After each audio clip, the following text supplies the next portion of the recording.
The sound of rain against the glass was the only thing Nathan Caldwell could hear. Beyond the window, city lights flickered against the darkened skyline, distant and untouchable. Yet the echoes of that night, 20 years ago, still whispered through the silence. Some wounds never truly heal. Nathan had built his life within walls of glass and steel, where the world could see his success, but never the cracks beneath the surface. Behind boardroom doors and beneath the weight of polished suits, he had learned to survive without feeling, to move forward while leaving his heart locked in the past. But fate has a way of knocking when you least expect it.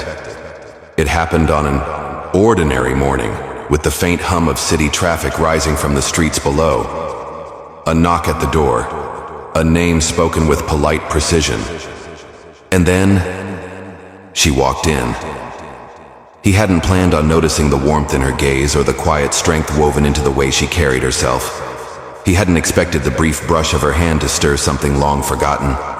Yet, as their eyes met for the first time, a crack appeared in the walls Nathan had spent 2 decades building.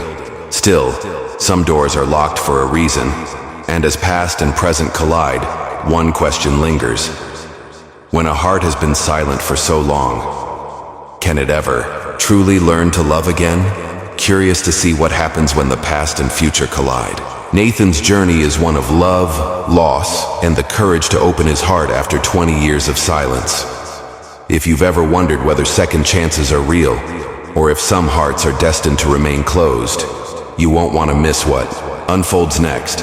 And if you're drawn to stories that linger long after the final chapter, be sure to subscribe and follow so you never miss a moment. Wherever you're watching from, we'd love to hear your thoughts. Drop a comment below and share where you're tuning in from. After all, every story is part of a greater conversation, and yours matters too. Nathan Caldwell stood by the floor-to-ceiling window of his corner office, gazing at the city below. The distant hum of traffic, the faint echo of hurried footsteps, and the muted whispers of conversations filtered through the glass. Yet, none of it touched him. Outside, life thrived. Inside, time stood still. The air in his office was impeccably still, like a museum housing relics of a past life. Dark oak shelves lined the walls, filled with books that hadn't been touched in years. Framed awards and certificates testified to his success as the CEO of Caldwell Enterprises. Yet, beneath the polished veneer of wealth and power, Nathan carried a weight invisible to the world. 20 years. It had been 20 years since his wife Eleanor had died. Her absence was a hollow echo within him, a wound that time had never quite healed. Nathan had buried his heart alongside her, sealing himself away in a world of business deals and board meetings. Emotions had no place here. A soft knock at the door broke his thoughts. "Come in," he said, turning from the window. The door opened, and his assistant Richard stepped inside. "Mr. Caldwell, your 10 a.m. interview is here." Nathan glanced at his watch. 10 sharp. He appreciated punctuality. It was one of the few things that still mattered. "Send her in." As Richard stepped aside, a woman entered. Her presence seemed to shift the air in the room. She stood with a quiet confidence, her posture straight, her gaze steady but not challenging. There was a warmth in her hazel eyes that contrasted with the cold marble of Nathan's world. "Good morning, Mr. Caldwell," she said. Her voice was clear, gentle but firm, as if she understood the weight of first impressions. "I'm Clara Thompson." Nathan studied her for a moment. Mid to late 30s, he estimated. Dark auburn hair neatly pulled back, a navy blue blouse tucked into a modest skirt. Professional, yet unpretentious. But it was her eyes that unsettled him, kind, yet knowing, as if she could see beyond the walls he had built. "Have a seat, Ms. Thompson." Clara lowered herself into the leather chair across from his desk, her hands resting lightly on her lap. Nathan remained standing for a moment longer, as if assessing whether to let her cross the invisible boundary he maintained with the world. Finally, he sat. "Your resume is impressive," he began, his tone measured and distant. "But this position requires more than credentials. I need someone who understands the demands of this company.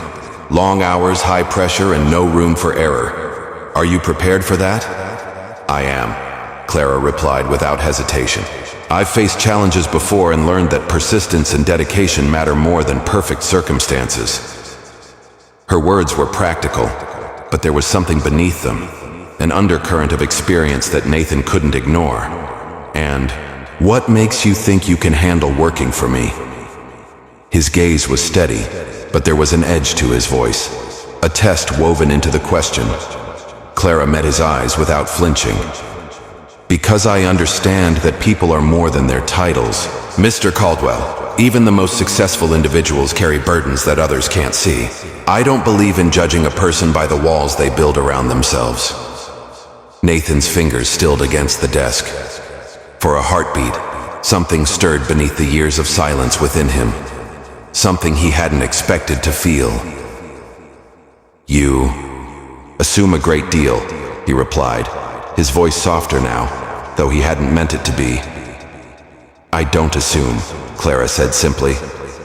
I observe. Silence settled between them, not the awkward stillness of strangers, but a pause that seemed to hold its breath. Nathan found himself grasping for the emotional distance that had always been his armor. Very well, Ms. Thompson. You're hired. Richard will provide you with the onboarding documents. Report here tomorrow at 8 sharp. Thank you, Mr. Caldwell. Clara stood, her smile warm but measured. She extended her hand. Nathan hesitated, a fraction of a second too long, before shaking her hand. Her touch was firm, steady, alive. As the door closed behind her, Nathan returned to the window. The city stretched beneath him as it always had, but for the first time in years, the glass between him and the world seemed thinner. The next morning, Nathan Caldwell sat at his desk, reviewing the quarterly financial reports. The numbers were solid. Profits were up, expenses down, but none of it stirred any sense of satisfaction. Success, after all, had long since lost its flavor. A soft knock at the door drew his attention. Come in, he called without looking up. The door opened, and Clara stepped inside, carrying a leather-bound notebook and a tablet. She was punctual, as expected. Her navy blouse and cream pencil skirt reflected the same understated professionalism she had shown during the interview. Good morning, Mr. Caldwell, she said with a smile that seemed to warm the air a fraction. Nathan gestured toward the chair opposite his desk. Sit. Clara sat, poised and attentive. Nathan allowed himself a brief moment to study her, before returning his gaze to the documents in front of him. Your schedule today includes a board meeting at 10, followed by a conference call with our London office at 1 o'clock. Clara began, her tone brisk but calm.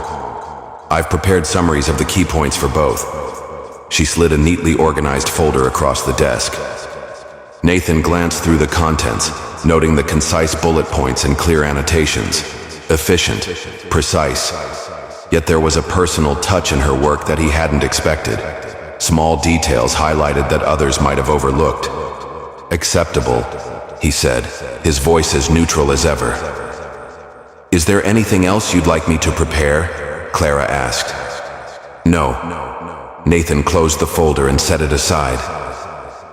Your primary responsibility is ensuring that my time is used efficiently.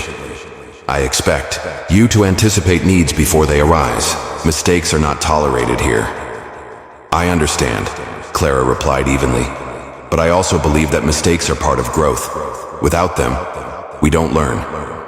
Nathan's gaze snapped up. For a moment, he simply stared at her, unaccustomed to such directness from an employee. Yet there was no defiance in her tone, only a calm conviction that seemed immune to intimidation. I don't have the luxury of learning through failure, Ms. Thompson, he said quietly. This company operates on precision and results. I trust you understand that. I do, Clara replied.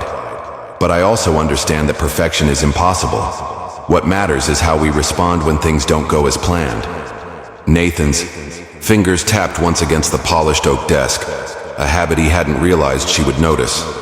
Perhaps, he said after a pause, but in this office, I expect nothing less than excellence. Then I'll do my best to meet your expectations, Clara replied with a slight smile that seemed to challenge the air of finality in his words. The day unfolded with its usual rhythm of meetings and emails, but Nathan found himself aware of Clara's presence in a way he hadn't expected.